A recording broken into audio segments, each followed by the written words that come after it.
It was the kind of summer that seemed to stretch endlessly, where sunlight poured like honey over the rolling fields and the air smelled of warm earth and blooming wildflowers. In that small rural town, tucked away between gentle hills and winding dirt roads, life moved at a slow, unhurried pace, measured in the rhythm of morning roosters and the soft neighing of horses in the stables. The world felt infinite to those who were young, and perhaps nobody embodied that feeling more than her. She was 15, with a laugh that carried across the open fields, and a spirit that could not be contained by fences or the walls of her home. From sunrise to sunset, she was often found atop her horse, a chestnut mare with a white blaze on her forehead, riding trails that twisted through shaded woods and sun-drenched meadows. The mare responded to her every gentle command, their bond effortless and unspoken, as if they shared one heartbeat. There was a freedom in those moments, a kind of quiet magic, where the world beyond the field ceased to exist and only the wind in her hair and the rhythm of hooves against soft soil mattered. Her family watched her with a mixture of admiration and quiet concern.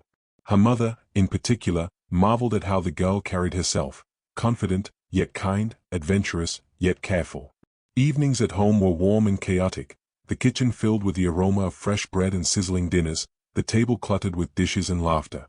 Her father, a man of few words, often watched from the doorway as she recounted her day's adventures, his eyes reflecting pride tempered by the subtle anxiety that only parents know. Younger siblings hung on her stories, hanging on every word of her excitement and exaggerations, captivated by a world that felt just a little bigger when she spoke of it. She had dreams too, small and vast all at once. She spoke of traveling one day, of seeing mountains and oceans she had only read about in books, of discovering places that seemed almost impossible to reach. Yet, for now, her universe was the fields behind her home, the old wooden fence that lined the pasture, the sunlit trails where wildflowers brushed against her legs as she rode. Each day seemed to promise new adventures, new corners of the world to explore, and she embraced it with the kind of fearless hope that only youth can afford. Even in her laughter and boundless energy, there was an awareness of the world around her. She noticed the small things, the way light caught the tips of grass in the early morning, the sudden rustle of leaves when a deer passed, the distant hum of cicadas on hot afternoons. She loved the solitude of the trails, the way it allowed her to think and imagine, to dream without interruption. Yet, she also cherished company, the friends she rode with on some days, the soft, teasing arguments over who could coax the horse to trot faster, the shared stories whispered over evening fires. And beneath all of it, there was a sense of belonging. The town was small, yes, but it was stitched together with faces she knew, with neighbors who waved as she passed, and a community that felt at once protective and ordinary. Life was predictable, comfortable, and safe, or so it seemed. There was a rhythm to everything, a quiet order that gave even the smallest moments weight and meaning. In that rhythm, she existed fully, a bright thread woven into the fabric of her world, unknowing of the fragile impermanence that would one day shatter it. Every step she took on the dirt trails, every whisper to her horse, every gust of wind in her hair carried a sense of possibility. It was a time of dreams, of laughter, of the endless horizon that seemed to promise that anything was within reach. Even the air itself seemed charged with expectation, as if the world knew she belonged somewhere just beyond the next hill, in a story yet to be written. That summer, like all perfect summers, held both promise and peril, though the peril was invisible, lurking quietly beneath the warmth, waiting for a moment when innocence would meet the unpredictable turn of fate. The morning of her disappearance began like any other summer day, with golden sunlight spilling over the fields and the gentle rustling of leaves whispering in the warm breeze. She rose early, humming a tune she had invented the night before, her hair still tangled from sleep, her eyes bright with anticipation. Today, she planned to ride her favorite trail, the one that wound through the thickest part of the forest, where sunlight fractured into patterns on the soft earth, and the scent of pine mingled with wildflowers. Her chestnut mare nickered softly as she approached, and she laughed, running her hands along the horse's menere, feeling the familiar reassurance of their connection. Her parents watched from the doorway as she saddled the horse, a ritual that was at once ordinary and comforting. They called out reminders to be careful, to not stray too far, but her mind was already in the rhythm of hooves and wind. She waved back, a confident smile on her face, and set off down the familiar dirt trail. The world seemed vast and forgiving in that moment, the heat of the sun gentle on her skin, the shadows of the trees shifting in dappled patterns on the ground. Every sound, the clop of hooves, the rustle of leaves, the distant call of a bird, was a note in the symphony of a day she would never return from. At first, everything seemed normal, almost idyllic.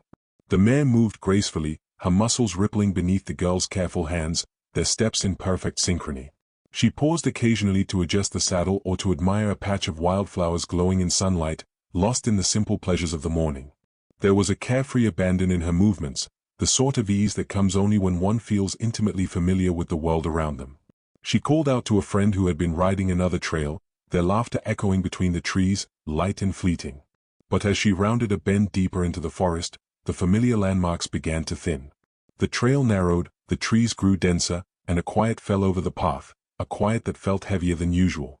The rustle of small animals in the underbrush became sharper, and the wind, once soft and comforting, now whispered through the branches with a strange insistence. Yet she pressed on, trusting her instincts, trusting the rhythm of her horse, unaware that the very solitude she loved was gradually becoming a veil, concealing something unknown. Hours passed in that strange balance of peace and unease. She sang softly to herself, a melody that once seemed to belong to the air itself, now drifting over the forest like a fragile thread. Occasionally, she paused to rest, patting her mare and scanning the horizon for familiar signs. She adjusted her path slightly, exploring a small offshoot trail she had never ridden before. Each step felt ordinary, yet the forest around her began to take on a slightly different character. The shadows seemed deeper, the silence heavier, the spaces between trees more claustrophobic. It was as if the world had shifted imperceptibly, just enough to tilt the edge of familiarity into uncertainty. Back home, concern began to creep into the edges of her family's day. By midday, when she had not returned, her parents called friends and neighbors, their voices trembling with unease. They retraced the trail she loved, shouting her name, their calls swallowed by the thick canopy of the forest. The hours stretched, twisting into an anxiety-laden tapestry of imagined scenarios. The mare was eventually found wandering alone near the edge of the woods, calm and unharmed, but with no sign of the girl. Panic set in, immediate and overwhelming, as the reality began to settle. She was gone. The initial search was frantic and exhaustive. Friends, neighbors, and volunteers combed every trail, calling out her name, combing underbrush and creek banks, scanning the shadows for any hint of movement. Helicopters circled overhead, their rotors slicing through the summer air, while police dogs traced every scent with solemn precision. Each lead, each hope, dissolved quickly into disappointment, leaving only the echo of absence. Her mother, eyes wide and red-rimmed, clutched a photograph of her daughter as if holding on could summon her back. Her father's hands trembled as he navigated the forest paths, whispering pleas into the trees, the quiet reply of nature offering no solace. As night fell, the forest seemed to close in even more. The search parties retreated to regroup, leaving only the echoes of hurried footsteps and whispered prayers. Darkness cast unfamiliar shapes over the familiar trails, transforming each tree into a shadowed sentinel and each rustle of leaves into a potential threat. Somewhere deep in the forest, the girl's absence became a weight, a tangible presence pressing down on everyone who loved her. Her room at home remained untouched, a shrine to normalcy interrupted, books lying open, a pair of riding boots abandoned, her journal waiting to record thoughts that would never come. In the days that followed, the forest yielded no answers. Every daybreak brought renewed searches, every evening brought renewed despair. Flyers were posted on every telephone pole, every grocery store bulletin board, every corner of the town she had known like the back of her hand. Her picture, smiling and radiant in the summer sun, became a symbol of hope and haunting simultaneously. The local community, once peaceful and predictable, was now saturated with tension. Whispers floated from porch to porch, speculation mingling with sympathy, fear mixing with outrage. Yet despite the frantic energy, each trail led to dead ends, and each potential clue dissolved into the quiet ache of uncertainty. Throughout it all, the family's emotions shifted like the changing light in the forest. Hope flickered, dimmed, and flared again in cycles, each moment of optimism tempered by the crushing weight of reality. There was grief, raw and unrelenting, but also a strange, unspoken fear that the normal rules of life had been suspended. The girl's presence lingered in the air of the town, in the creak of the gate at the edge of the woods, in the faint smell of wildflowers along the trail she once rode. She was everywhere and nowhere, a living memory suspended between the world she knew and the mystery that had claimed her. And so, the summer that had begun with laughter and sunlight ended with an unbearable void. A perfect morning had dissolved into a question that no one could answer, a story paused at its most fragile moment. The forest, once a sanctuary of freedom and joy, now seemed an enigmatic labyrinth, holding its secrets close, indifferent to the grief that swelled beyond its borders. Her disappearance was not just a loss of life, it was the disappearance of certainty, the unraveling of a familiar world, and the beginning of a story that would haunt everyone who had ever known her, for decades to come. From the moment her absence was confirmed, the town seemed to exhale a collective breath of fear and uncertainty, only to have it catch in their throats as the weight of reality settled in. Search parties formed immediately, neighbors, friends, volunteers, all moving in a desperate choreography along the trail she had loved. Their voices, raised in calls of her name, echoed off the trees, reverberating through the woods that had once been her sanctuary. Each echo returned nothing, swallowed instead by the dense foliage, leaving only a hollow, chilling silence behind. The forest itself seemed to participate in the mystery, unchanged yet somehow different. Sunlight filtering through the canopy now seemed to highlight the absence rather than the beauty, each shadow appearing sharper, heavier. Paths she had known instinctively became disorienting, each bend a potential hiding place, each rustle a possible clue, or a cruel trick of imagination. Police dogs traced every scent with diligence, noses to the ground, only to return with empty snouts and silent eyes, reinforcing the impossibility of understanding what had happened. At home, the quiet was almost unbearable. Her room, once filled with the scattered chaos of a vibrant teenage life, remained untouched, a fragile capsule of memory frozen in time. The bed still bore the imprint of her body, her favorite books lay open where she had last left them, and the small trinkets she collected were waiting, almost accusingly, for her return. Her parents moved through the house like ghosts, navigating the familiar spaces with a new, unsettling awareness. Everything was the same, yet nothing was as it had been. The absence of sound, her laughter, her footsteps, her voice, was deafening, a presence in itself that refused to be ignored. The community joined in, offering help and support, yet the effort only magnified the emotional strain. Friends combed every field, calling out with hope in their voices, though fear threaded every syllable. Teachers, once pillars of routine and normalcy, wandered the town with anxious expressions, whispering to each other about what could have gone wrong. Even casual conversations on porches or in grocery stores carried an undertone of dread. Each person wondered if they had missed a sign, a fleeting interaction that could have prevented the disappearance. Every glance at a familiar face carried suspicion, every unknown visitor a potential threat. Days stretched into weeks, and the initial adrenaline of frantic search gave way to an exhausting monotony of empty trails and unanswered questions. Flyers, once posted with hope and determination, began to fade on telephone poles and walls, their edges curling in the sun, much like the fraying patience of those who sought her. Phone calls to neighboring towns yielded nothing, each conversation reinforcing the suffocating reality: she was gone, vanished without a trace. The community's shared anxiety slowly shifted into a dull ache, a persistent shadow that settled over every street and home. For her family, time became elastic, stretched thin by grief and the relentless uncertainty of her absence. Her mother's days blurred together, spent rechecking familiar trails, scanning photographs, and imagining every possible scenario.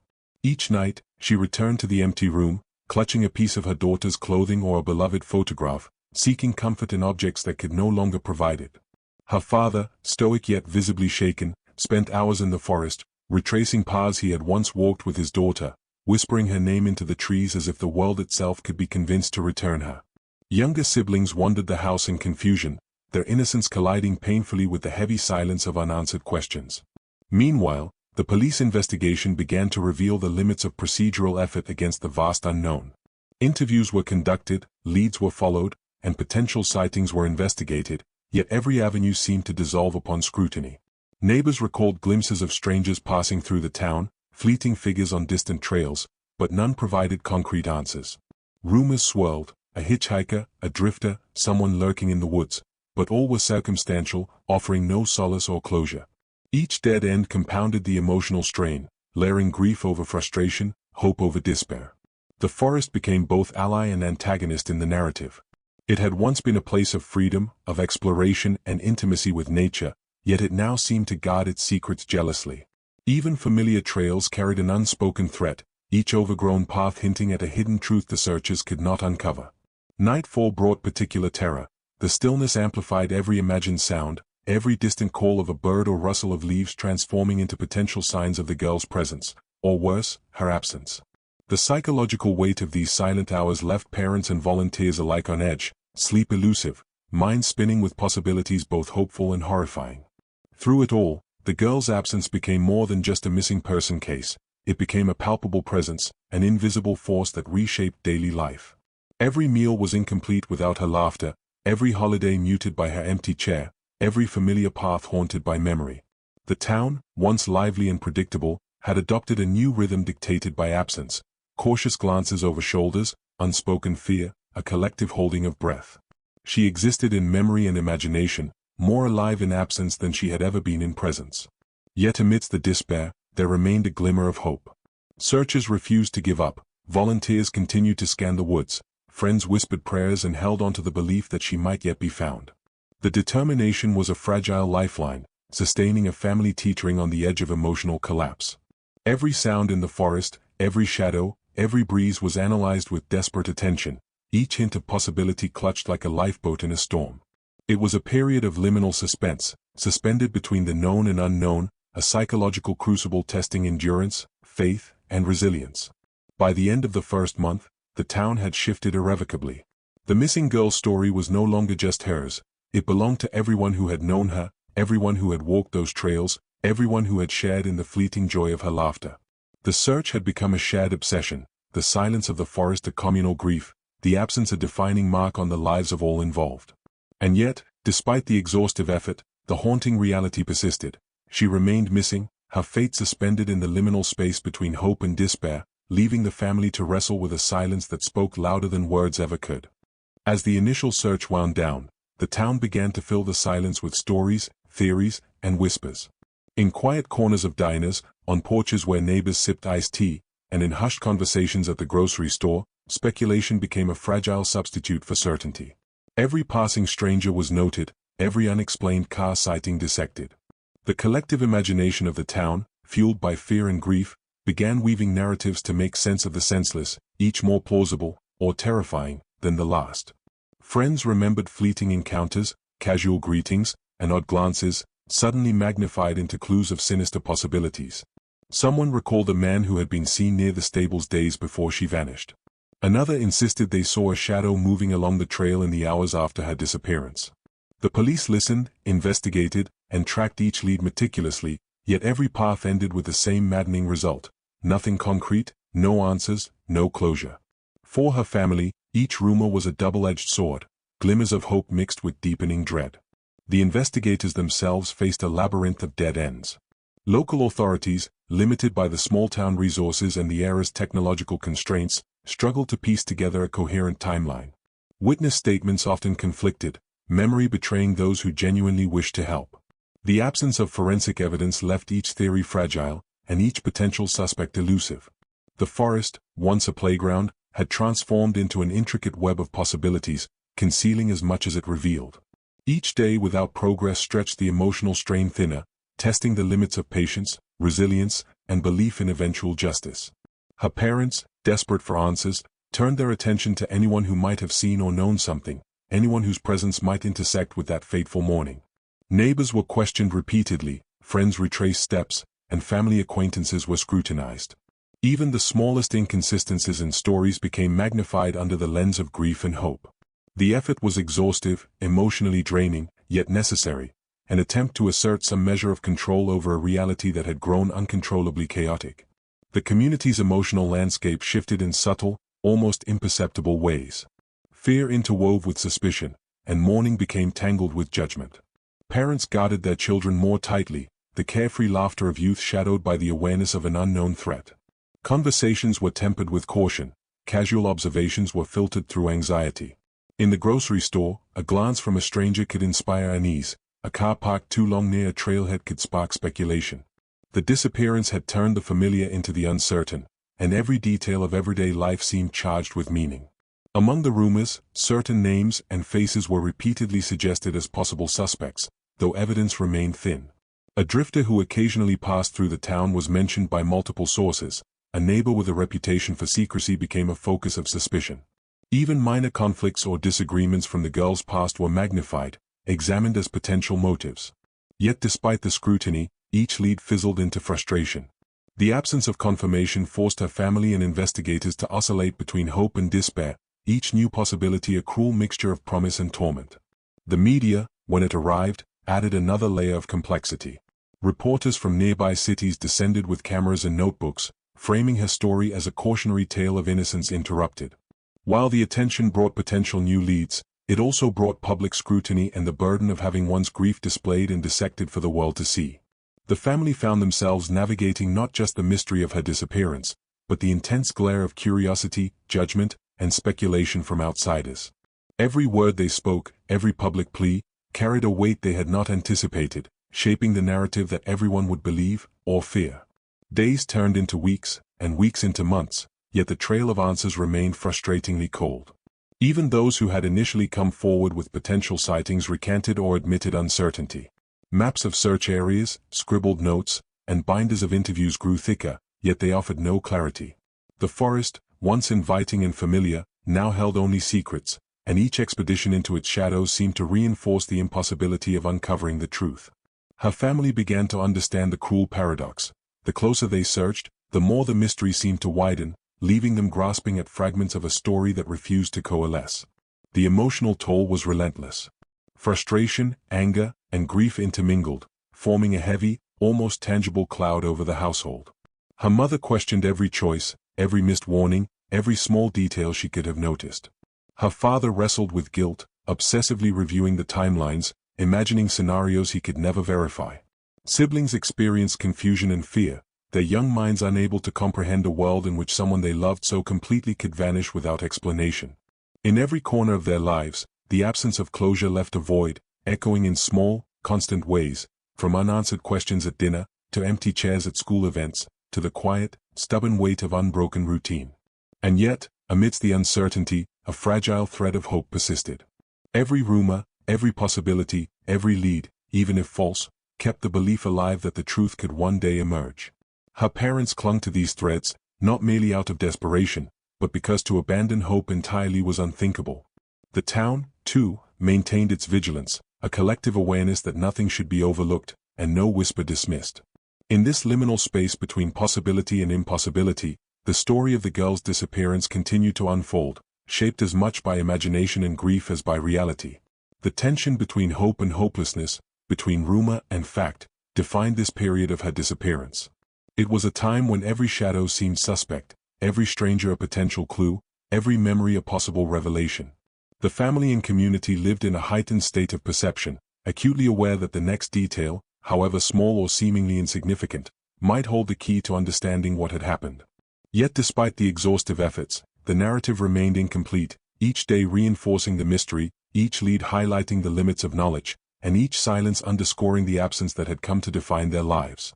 As the seasons passed and the calendar pages turned, the world around her family continued with its predictable rhythm, seemingly indifferent to the void left in their lives.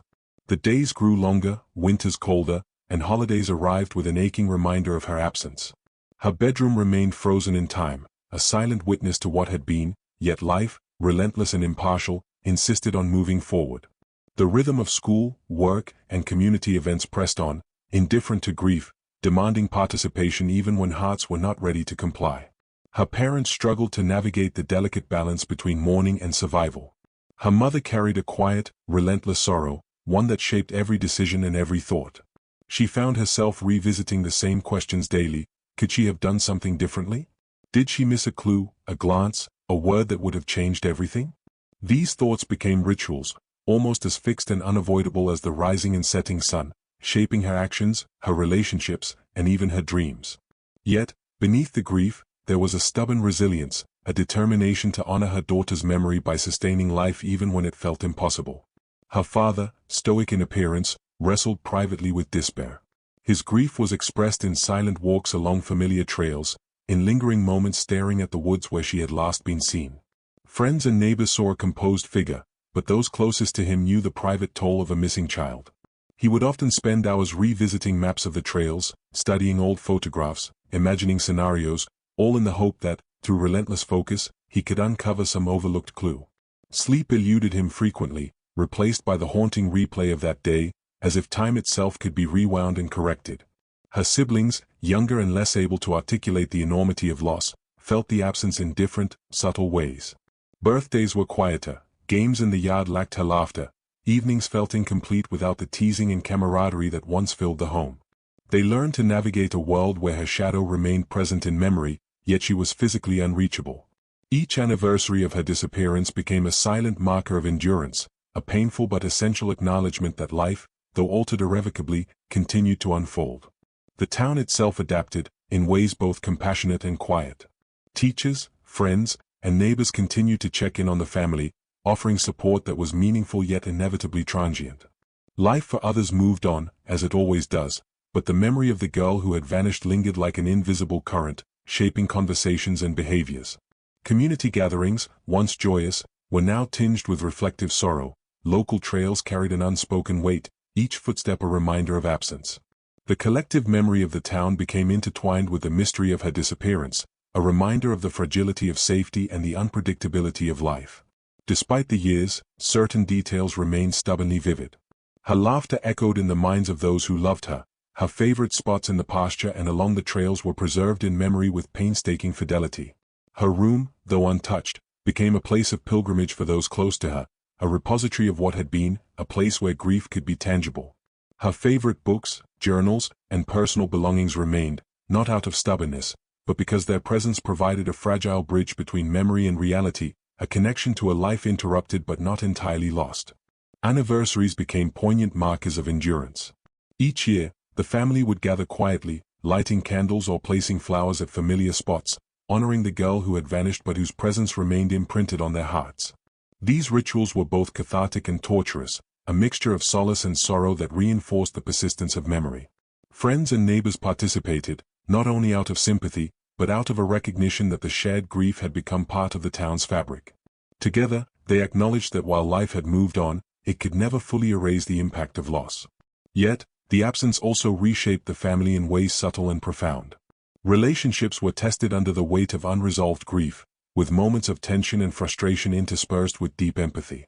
Decisions were colored by the constant awareness of what had been lost, shaping choices in ways both conscious and unconscious. There was a growing realization that life, though it demanded participation, would never be entirely the same. Every celebration, every achievement, every milestone carried a shadow of what might have been, a quiet ache that lingered just beneath the surface.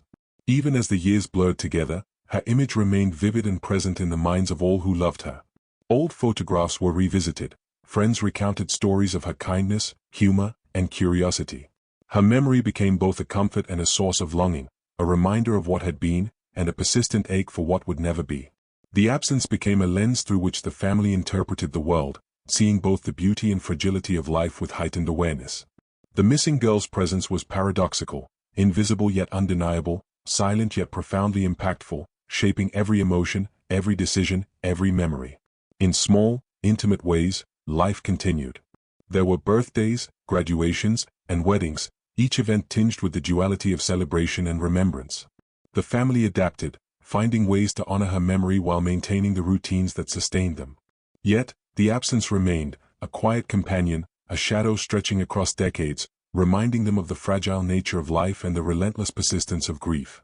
Even the mundane carried echoes of her. A favorite song on the radio, the smell of wildflowers in the field, or the soft creak of the stable door could trigger a rush of memories, a sudden pang of longing, a reminder that she had once walked this world in vivid, unstoppable life.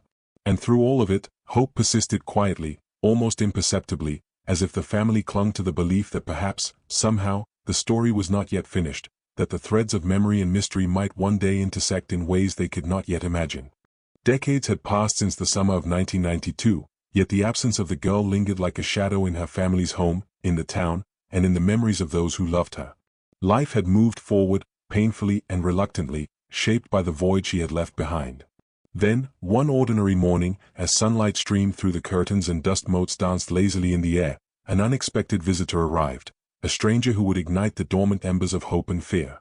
The stranger appeared at the family's door carrying a simple cardboard box, worn at the edges as if it had traveled a long way. There was no introduction, no explanation, just a quiet insistence and the weight of the unknown. The family, caught between disbelief and caution, hesitated.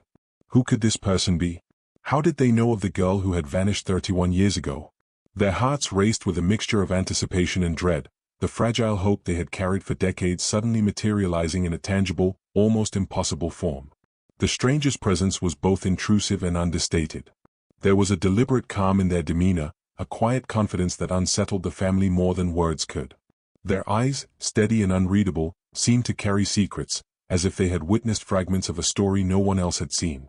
The box, unremarkable in appearance yet laden with implication, became a symbol of possibility, of revelation, of memory, of the long-awaited confrontation with truths too long deferred. The family's hands trembled as they reached for it, the weight of the object mirroring the gravity of the moment. The delivery of the box felt surreal, a breach of time and expectation. 31 years of absence, of unanswered questions, of grief, converged in this single, improbable moment. The family could hardly comprehend that this ordinary vessel might contain extraordinary truths. Each second stretched, heavy with anticipation, as if the air itself were holding its breath. Emotions clashed within them, the spark of hope, the sting of fear, the pull of curiosity, and the protective instinct that had grown sharper over decades of vigilant waiting. The stranger offered no explanation, only a simple statement. The box was theirs to open, theirs to understand, theirs to bear. And with that, they departed as quietly as they had arrived, leaving behind the echo of mystery and the palpable tension of potential revelation. The family stood in silence, staring at the box, unsure whether to embrace it as a lifeline or recoil from it as a harbinger of pain. Its contents were unknown, yet the very act of its delivery shifted the emotional landscape of their home, awakening memories and emotions long thought dormant. The box itself seemed to vibrate with unspoken significance. Its edges were worn, corners slightly crushed, as if it had been handled with care yet endured a long, arduous journey. It was heavier than expected, suggesting the presence of something more than mere paper or photographs, perhaps fragments of a life once lived, traces of moments frozen in time. The family could sense the intimacy it contained, the whisper of a story that had been waiting, perhaps for decades, for this precise encounter.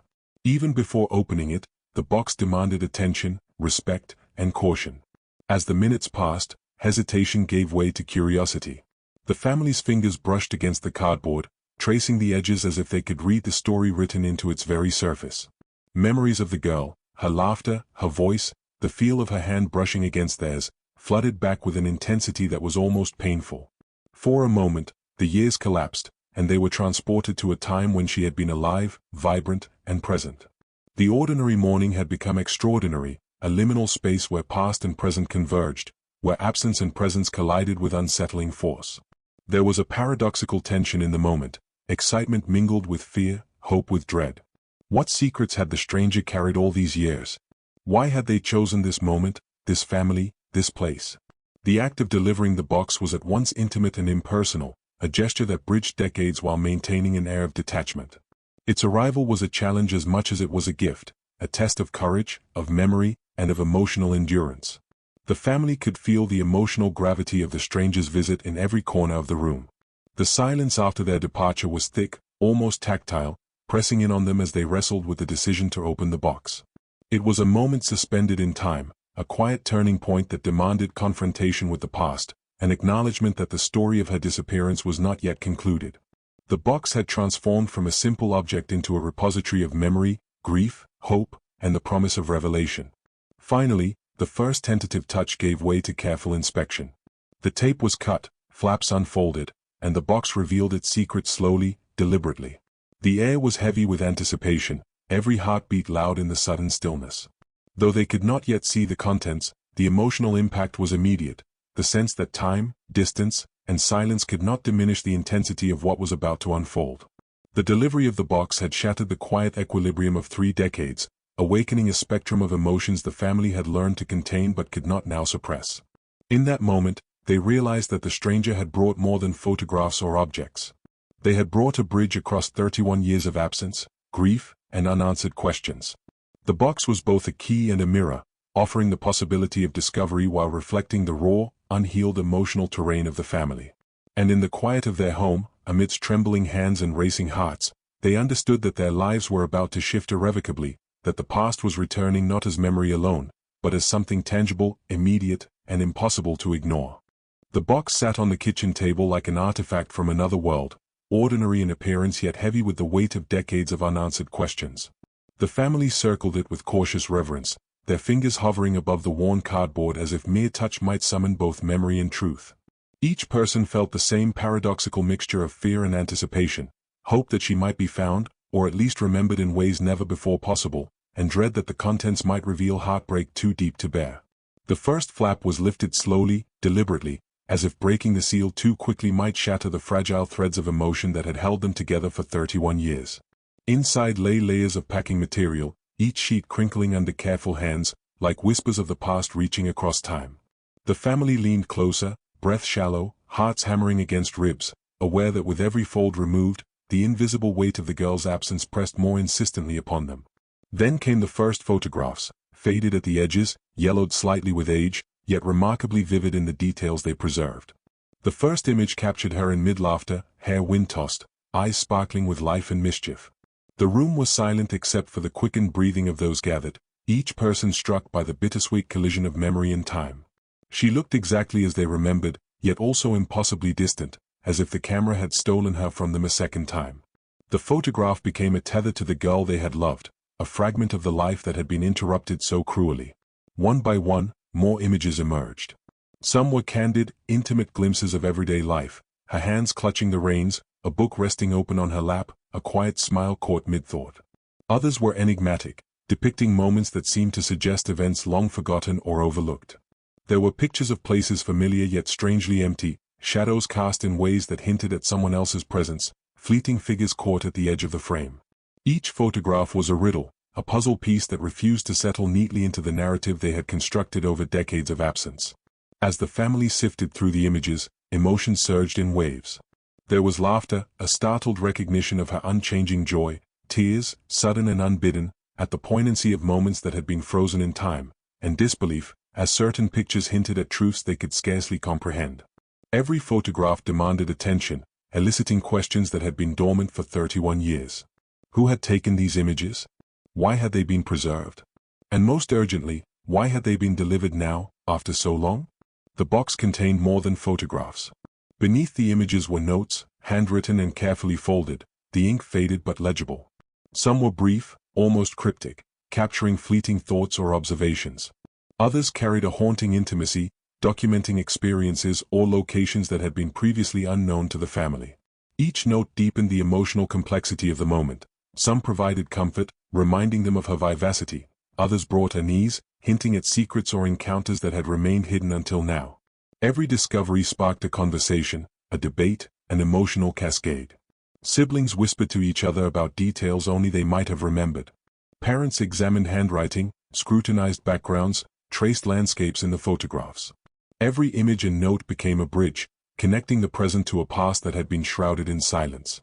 The act of opening the box transformed the kitchen into a temporary archive of memory and mystery, a sacred space where grief, love, and curiosity intertwined. Amid the unfolding contents, certain photographs demanded closer attention. Some depicted her along trails she had ridden as a child, yet at times and places that did not correspond with known events. Others hinted at encounters with figures whose identities were obscure, the edges of faces blurred, the context ambiguous. These images introduced a tension that was both thrilling and unsettling, suggesting that even after 31 years, the story was far from fully revealed. The familiar contours of memory were disrupted, replaced with questions that refused easy answers. Emotionally, the family experienced a turbulence unlike any they had felt before. Laughter mingled with tears, relief with renewed worry. The photographs were both a gift and a challenge, tangible evidence of a past they had long mourned, yet also a reminder that much remained unknown, unresolved. Each image demanded interpretation, each note required careful reading, each detail invited speculation.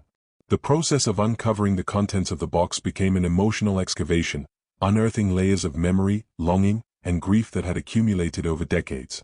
By the time the last photograph and note were revealed, the family was exhausted, emotionally raw yet profoundly moved. The box had delivered more than objects, it had delivered presence. For the first time in 31 years, the girl's existence felt immediate, palpable, and insistently present. Her laughter, her curiosity, her life interrupted, were all there, encoded in photographs and handwriting, bridging the impossible span of decades. Yet, alongside this vivid presence came the haunting awareness that the full story remained elusive. As the family sat in silence, absorbing the magnitude of what they had discovered, an uneasy clarity settled over them. The box had offered both connection and questions, a mixture of revelation and ambiguity. It was a tangible manifestation of the past, a vessel carrying fragments of a story too long suspended between memory and mystery. Each photograph and note was a reminder that while absence had dominated their lives, the girl's essence, her spirit, her presence, her unextinguished vitality, had persisted, quietly enduring, waiting to be acknowledged once more.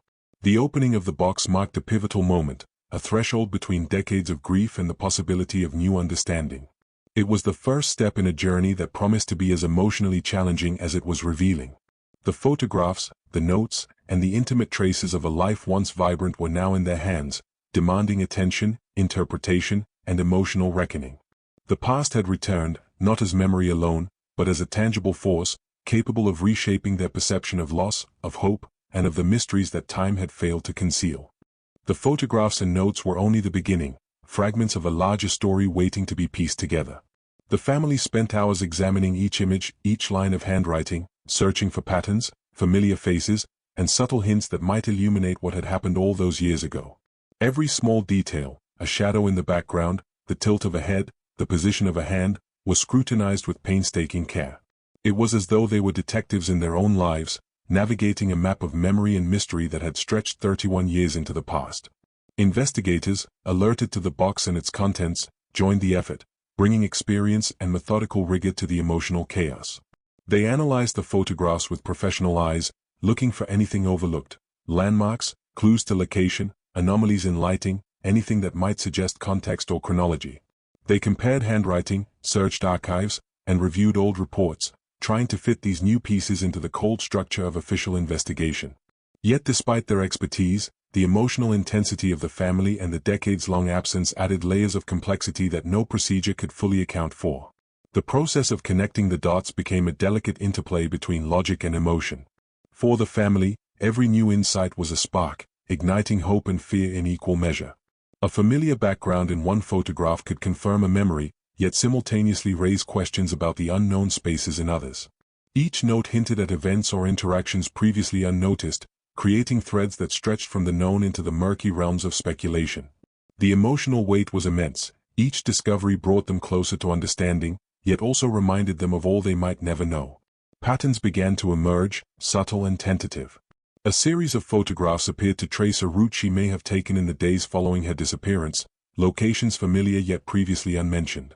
Notes contained references to places and times that seemed to overlap with local memories of sightings, fragments of stories long whispered in hushed tones. The investigators attempted to overlay this new information onto historical maps and records, looking for intersections that could guide them closer to the truth.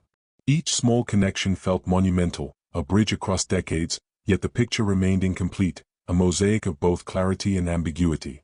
Emotionally, the family experienced turbulence unlike anything they had encountered since the disappearance. Frustration arose when potential connections led nowhere. Hope surged when patterns suggested possible movement or contact. There were arguments and tears, moments of despair and brief flashes of triumph. The act of analyzing the photographs and notes was a confrontation with the past, forcing them to relive memories, revisit grief, and navigate the precarious balance between belief and doubt. Each insight carried emotional consequence, a reminder that the story of her disappearance was not just procedural, but profoundly personal. The investigators added context and perspective, pointing out anomalies and subtle details that might have escaped notice.